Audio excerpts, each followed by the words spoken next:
Well, I'm hoping you're enjoying your last day of spring because starting tomorrow, we walk into summer. Speaking of that, it will also be the longest day of the year, which is actually June 21st. So we'll roughly get about over 14 hours of daylight. So the sun sets tonight going down at 8:36 p.m. And as we move into tomorrow, add another minute. It's going to be 8:37, and we'll hold on to those 8:37 p.m. sunsets for the next 2 weeks or so before we start losing our daylight and we start going in the backwards direction, 8:35, 3 weeks from today. Now, I do want to talk about the month of June so far because we've been under pretty much a more so spring-like setup we already clocked in about 4 inches of rain here in the month of June. Keep in mind, April, which is usually one of our wetter months, we only had about a little less than 4 inches of rain. So it just goes to show that in the month of June, we're just as wet as April. So we're kind of feeling more like a spring-like setup, even though June, we're supposed to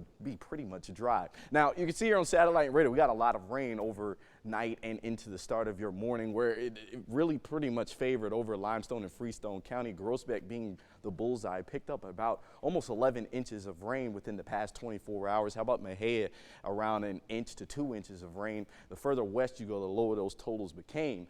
Further south, you could see Centerville also clocked in at about 5 inches of rain. So there was a lot of rain that fell earlier, and we still have some rain moving through our region right now. As you can see here on satellite and radar, most of the precipitation is falling over Bell County, over the town of Temple right now, as well as Marlin. And the area where they got a lot of rain this morning, with more rain on the way, that could produce some more localized floodings in some spots, as we are seeing some heavy rain fall through some of these thunderstorms that we're seeing. Most of this activity will pretty much clear out as we continue to move through the overnight. So here's your weather headlines. Again, watch out for showers and thunderstorms this evening. We're trending drier as we move into tomorrow, and then as we start next week, temperatures soar back into the mid to upper 90s. So here's how it plays out on Futurecast. You can see those storms will continue to move off from the south to the north as they make their way along the I-35 corridor.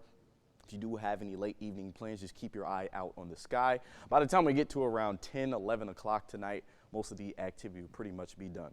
In the overnight hours, we'll see increasing cloud cover. To the start of your morning, we could see some more isolated showers to start your Father's Day, favoring east of I-35. So if you are headed to church or if you're trying to go golfing tomorrow, just keep your eye out on the sky. By the afternoon hours, maybe a couple of sprinkles here and there, some more activity developing closer towards the afternoon hours as a result of daytime heating. But for the most part, many of us will be dry for our Father's Day tomorrow. So, and speaking of Father's Day, let's celebrate all the wonderful dads across Central Texas. We got pretty decent weather for the dads. It'll be 78 degrees by the morning, mostly cloudy conditions for many of us, partly cloudy by the afternoon, 87 degrees.